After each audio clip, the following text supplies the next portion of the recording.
Welcome back to the channel. On today's video, we're going to be diving in talking about 5 spinning combo mistakes that I see beginner anglers make and veteran anglers alike. You know, sometimes veteran anglers, they get stuck in their ways and they're just not willing to make adjustments to fix some of the mistakes that they don't even realize they're making.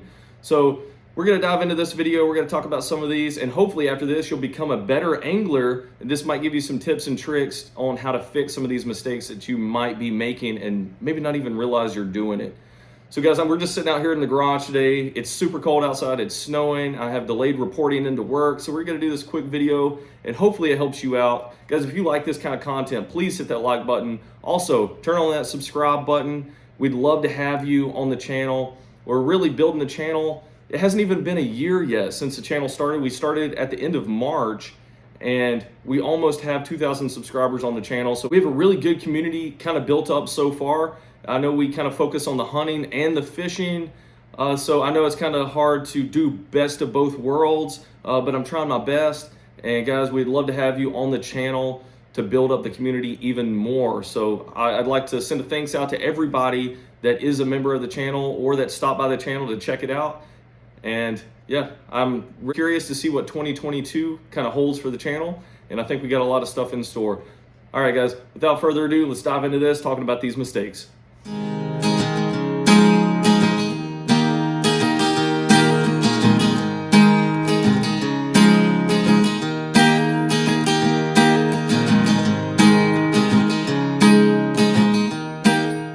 All right, number one on the list of spinning combo mistakes is going to be not using enough line. And I have a perfect example of this right here. This spool right here does not have much line on it. It is probably at least 1/4 of an inch from the outside rim of this spool here, if you can see. Hopefully that'll focus. But that is not what you want to do. You really want to have it more like this. You want to have that spool filled up. And the reason this is a mistake, especially if you're a beginner angler, if you go to cast this right here, and I know this has braid on it, so it might not be as bad, but if you had mono and you try casting this, you're not going to cast near as far. So if you're a bank angler, you're really hurting yourself in your castability. You're not going to be able to get it out into places where you have a higher potential to catch more fish because you're limited when you're fishing from the bank. And guys, I do a lot of bank fishing. If you watch my channel, you know that I bank fish all the time. So being able to cast as far as I possibly can and just bomb those baits down to the river is really, really the key to what I do. So having it spooled up like this, where you're really filling up that whole spool, it's really going to help you out, because what that does, if you have it like this, that lip here on this spool is actually going to create some type of drag. That line isn't going to be able to come off of that spool as easy, so it's going to get hung up just a little bit. One thing that's going to help you out is if you use braid. Braid does have, you know, a feature to it that allows it to slide a little bit more easily than, you know, a fluorocarbon line or a monofilament line would. So this right here, you know, I've just been a little bit too lazy to actually fix this. You know, we broke off a couple times, and that's why the line isn't spooled up as much. But guys, I still use it a little bit. I can still cast this a pretty good ways just because it does have braid on it. Like I said, mono, you're not going to be able to cast as far as you would with this.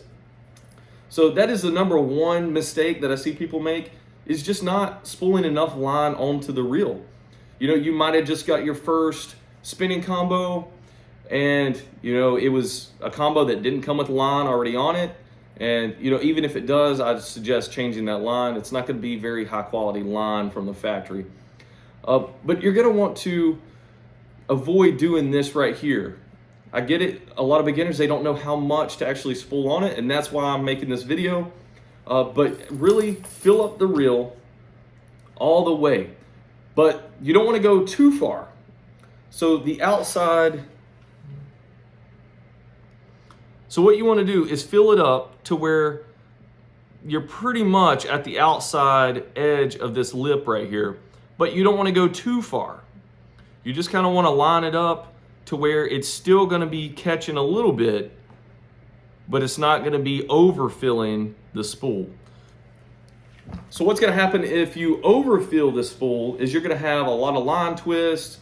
That line has the potential to actually fall off of the spool. And when you go to reel in, that line that's falling off is going to get all tangled up, and it's going to cause a big headache for you out there on the water. So that is tip number one. Run enough line on your spool, and also don't run too much line on your spool. All right, let's head into number two. All right, number two on the list is going to be creating line twist. So that is a big mistake right there. You do not want line twist. And if you know what line twist is, it's when you cast your rod and that line is spinning off the reel, and it's mainly done with monofilament and fluorocarbon line. Braid really doesn't create line twist that bad. So that's one reason I run it on all of my spinning reels. Besides a spinning reel that I want to use for top water. Top waters, you want to run mono, that way the bait still floats and it doesn't impede the action of the bait, because mono floats, fluorocarbon does not. Braid is too visible to really use for top water, so that's one reason I don't use it for that. So I would run straight monofilament line for a top water bait just because of that. The main tip that I want to show you guys regarding line twist and how to minimize line twist is when it comes to casting. What you want to do is when you cast your line out, you want to manually flip the bail back over. Let's say you casted out your bail is open. You don't just crank down on the handle like that. What that can do is actually create line twists. And you might say, oh, well, the reel seems like it's designed to do that. Well, it is designed to do that, but a lot of times manufacturers aren't the smartest when it comes to making sense of long-term use. So what can happen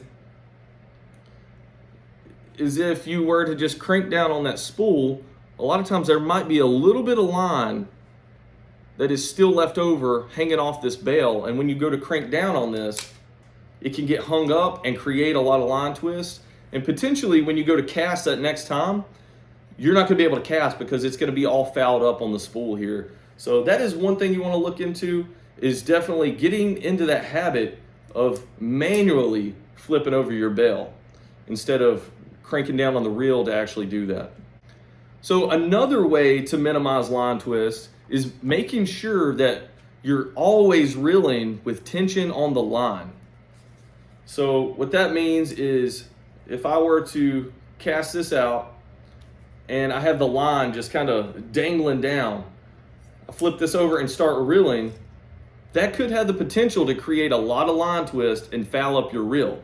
So you want to kind of stray away from doing that. You really want to make sure that you have that tension on the line. So if you did have a lot of slack in the line, go ahead, flip your bail over. What I do, I kind of take my hand up the rod here and I'll just kind of reel down to where I create the tension, and that kind of slack piece is kind of out of it, and then you can go ahead and reel down like you normally would. So right there are two different tricks to kind of minimize line twist. It's going to help you catch more fish because you're going to be able to use your equipment more effectively without having to hassle with trying to get line twists and stuff out of your line while you're out there fishing on the water. It can really get frustrating if you're not doing this stuff correctly. Okay, we're going to talk about number 3 on the list, which is using the wrong line for your application. So this can be a very subjective topic, but I'm just going to give you some tips and tricks from my experiences and seeing other folks on the water when I'm going out fishing with them, and seeing some of the mistakes that some of us have made over the years. And a lot of these mistakes I've had to learn from my own experiences because it just didn't work. So I had to change up my game to actually get it to work. Okay, so what does it mean using the wrong line? So we want to match the line to our rod. We also want to match the line to whatever kind of bait that we're fishing. So if I am fishing a tube, which is what I typically fish with for smallmouth bass, I'm going to be using a 6 foot, 6 inch, or a 7 foot medium power, fast action tip rod. And what that is gonna allow me to run is typically, I'll be running a 20-pound braid as my main line with a 10 or a 12-pound fluorocarbon leader, because I want that backing line to be a little bit stronger than the leader. In case I were to have to break off or something, I'm not gonna actually be breaking off the main line. I usually run a 15-pound braid as well, because you're gonna be able to cast a little bit better. So there's some different things that go into this that you're gonna have to ask yourself first, is what kind of bait am I actually gonna be fishing? And what type of fish am I actually gonna be fishing for? And also, where am I gonna be fishing from? So if you're gonna be fishing off the bank, you're gonna want a line that's gonna allow you to cast super far. So braid in this case is gonna be perfect for that, because braid is very slick. It tends to have a coating that allows you to cast really far. It slides through these line guides very easy. So using braid is gonna help you cast a lot farther, and also using a lighter braid is gonna help you cast a lot farther than that. So me using a 20-pound braid, if I went down to a 15 or a 12-pound braid, it would probably gain at least 20 or 30 yards on the casting. It is weird, but that thinner diameter line just goes through the guides a lot easier. It goes off the spool a lot faster. So that is a tip right there. If you're looking to gain some distance, if you're a bank angler, definitely go down in size on your line, and you're gonna be able to cast a lot farther. Some things that also you wanna look for is, if you're fishing off a boat, you're not gonna need that castability, so you can kind of tailor that back and use a heavier line if you need to. If you're gonna be fishing lakes where there's bigger bass, you're gonna wanna go up in the poundage. Use a 20-pound braid, use maybe a 15-pound leader. Or if you're using straight mono or fluorocarbon, use 15-pound mono or fluorocarbon. That way you don't break off as easy. If you're gonna be fishing around super heavy cover, you're gonna need that heavier line. That way you don't break off when a bass does take your line into that structure. Also, if you are one of those, usually beginners tend to use mono, because that is the cheapest.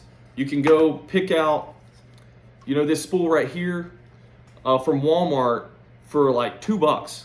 And this is 700 yards. That is a lot of line. 700 yards for $2. Maybe it's a little bit more than that, but it's not much more. That is gonna get you a lot of line, but it's not gonna get you a lot of high quality line. Versus, this is 300 yards of spider wire, 15-pound braid, and this costs $15. So quite a bit more on the price. And this is not super high quality braid either, but it gets the job done, and it works for me. But definitely upgrade your line, because if you're using this mono, it's not really gonna be that good of a line for you. Fish can definitely see monofilament in the water. It stands out, it doesn't blend into the water like fluorocarbon does. Fluorocarbon, when it's down in the water, is virtually invisible. It literally blends in to the water to where that fish cannot see your line. So I would suggest, if you're not catching that many fish and you're using mono, you're either using too thick of a mono where that fish is definitely seeing it. If you're gonna use mono, definitely go from 8, 10, or 12-pound test, and that's probably as thick as you wanna go, because the fish are gonna be able to see it. But there's so many disadvantages of using mono that it's not even funny. For one, it creates a ton of line twist, just like we talked about with using the wrong line. It also creates a ton of line twists like we don't want. It's really gonna mess your day up on the water. That's why I use braid on all of them. Braid does not create line twists. When you cast it out, it comes right back in. It doesn't do all the loopy loops when you cast it. It just comes off the reel very nice and smooth. So if you haven't used braid before, definitely pick you up some braid, put it on your spinning combo, and try it out. It's gonna make your day on the water so much more pleasant, I promise. And there's tons of different braids out there that you can go for. But with that, don't go too heavy on the braid for a spinning combo. It's just not designed to work like that unless you have a larger reel to actually run it. But for bass, you're not going to need a reel that's probably over a 3,000 size or a 30 size reel. Okay, the last topic with the line selection that I want to talk about is the color. So you have to ask yourself, am I going to be fishing clear water? Am I going to be fishing dirty water? And also what type of bait you're going to be fishing, because if you're fishing, let's say a crankbait or a jerkbait where you're bringing that bait through the water and it has a potential for those fish to actually see that line before they see your bait coming through the water, you're definitely not going to want to use some type of high vis braid like this. And I get it, that is the new thing. Everybody likes to have this high visibility braid that it looks flashy, it looks cool, but those fish might be seeing that before they actually see your bait, and it could be costing you fish. So I like to use this moss green type braid. That way it kind of blends into the water a little bit better, unless you're using this in like super clear, crystal clear water. That is the only time it might not work. And then that's where you're definitely going to want to run a fluorocarbon leader like I do. Please check out my videos. I talk about running a fluorocarbon leader in a lot of those videos. I actually show you how to do it. All right, guys, let's head into number 4 on the list, and that is going to be using the wrong power rod. So you might have just picked up your first combo from, let's say, Walmart or whatever, and you got like the cheapest rod that they have. Well, that thing is probably a flimsy little rod, and it's so flimsy that you're not actually going to be able to, set the hook effectively. I think that's one of the biggest issues, is actually being able to set the hook, because that parabolic bend in that rod is just so great that when you do set the hook, it's just not enough backbone to actually pop the hook through that fish's mouth. So that is one thing you want to look at, is using the right power rod for your application. So that is mistake number 4, and we're going to talk about how to actually get over that mistake. So what I usually use for river fishing is going to be a medium power 6-inch or a 7-foot fast action tip rod. That's going to allow you to have enough backbone. You can see this rod has enough backbone that when I actually set the hook, it's got to have enough power to penetrate that hook through that fish's mouth. And that bend on the rod is actually what is going to keep that hook pinned in that fish's mouth. It keeps that constant tension on that line.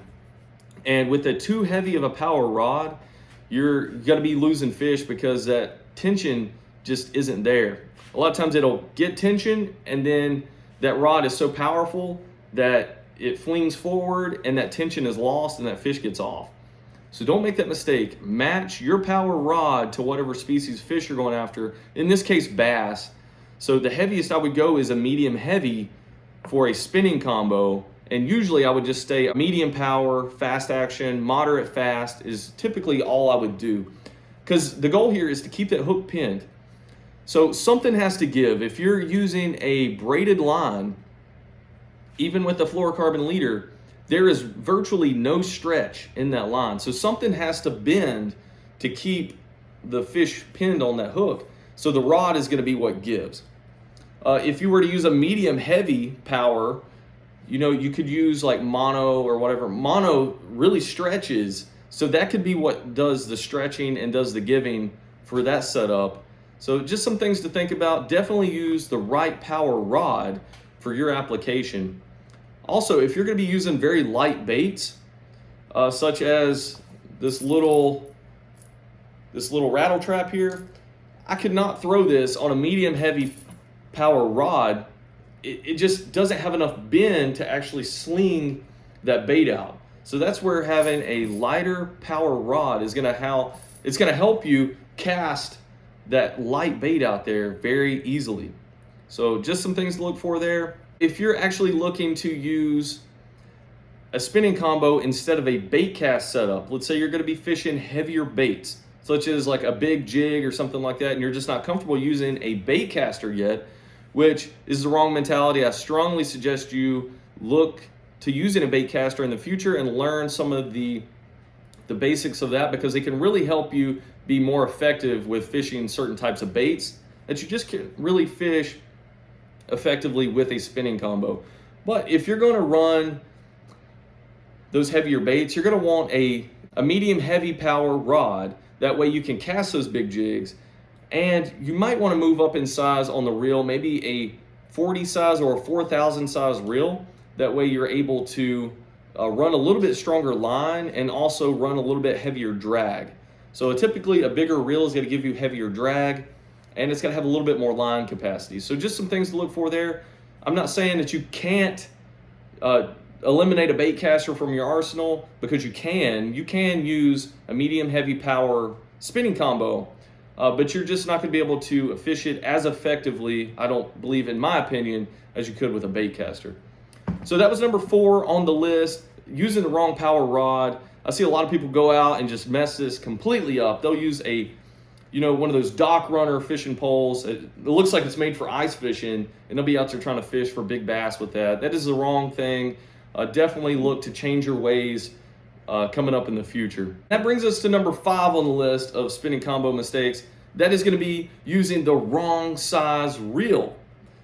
Guys, this kind of goes back to that beginner fishing mistakes video I did at the beginning of this week. I see people all the time take a big catfish rod out, fishing for bass. I don't know how that makes sense, but that's the wrong thing to do. It's too cumbersome. Yes, you can go out there and catch fish with it. It's a fishing rod and you're putting bait on a line. Yes, it might work. But that thing is so heavy because you're wearing yourself out. If you're out there on the dock or the riverbank casting a catfish rod constantly, that thing is heavy. You're going to be wearing yourself out, first of all, and it's just not going to make for a good day fishing for you. So definitely look to match that size reel to whatever species you're going after. So in this case, smallmouth and largemouth bass. What I have here, this is actually a 20 size or a 2,000 size reel, and this is going to be a little bit smaller, but it's going to give you enough line capacity to run on the spool off. It's going to give you enough drag, and also it's going to give you the ability to still winch in those big fish if you need to. A lot of people overlook a 20 size reel. They think it's too small, but in most cases you can find these reels for way cheaper than you can find a 30 or a 40 size reel, and they do pretty much the same thing, guys. 20 size reel is definitely overlooked, but you can find them out there very cheap, and I strongly suggest give it a try. You might give up a few pounds of drag versus a 30 size reel, but the price difference is tremendous, and it's not going to be that much different. This is a 30 size reel, and you can tell there's not much difference.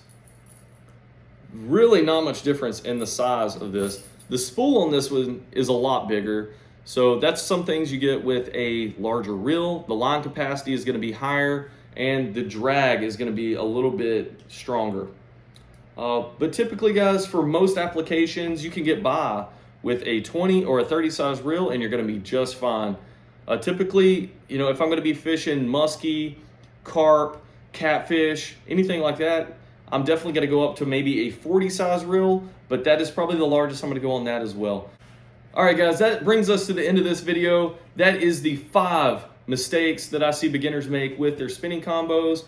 We talked about you using the wrong line for your application. We talked about creating those line twists, which is never a good thing. You really want to eliminate that from happening in the future. Also, we talked about using the wrong line, the wrong power rod, and using the wrong size combo for your application. You really want to match all of these different variables to whatever species of fish you're going after and whatever type of body of water you're going fishing on, because if you're going to a river, you're probably not going to catch as big a bass as you would if you went to a big lake. The habitats are just completely different, so that is one reason you want to match it differently. But guys, hopefully this video gave you a little bit of insight if you are a beginner or even a veteran angler. Maybe you were looking at some of these mistakes in a different way, and maybe you didn't even realize that you were making some of these mistakes. So hopefully this helped you out. I know a lot of these mistakes I had to learn over the years of just trial and error and not even knowing I was doing them. So definitely, hopefully this helped you out. If you did like this kind of video, hit that like button, subscribe to the channel, become a member. We'd love to have you. Once again, the channel is growing, and I look forward to seeing what 22 has to hold for the channel. Guys, keep it blue collar, and until next time, I'll catch you in those next videos.